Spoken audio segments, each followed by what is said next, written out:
Come along with me, guys. I got my heaviest load yet. It's all flooded paperwork from an office building, 15-yarder. Let's see how much it weighs and I'll bring you along for the dump. All papers. This was full.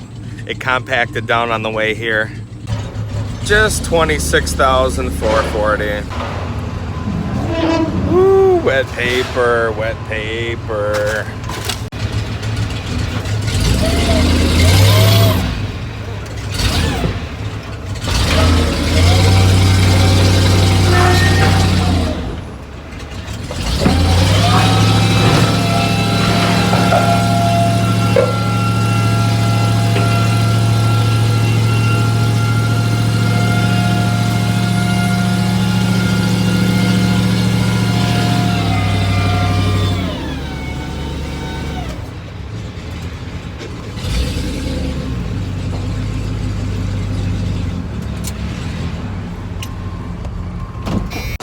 Wow, that was a lot of paper.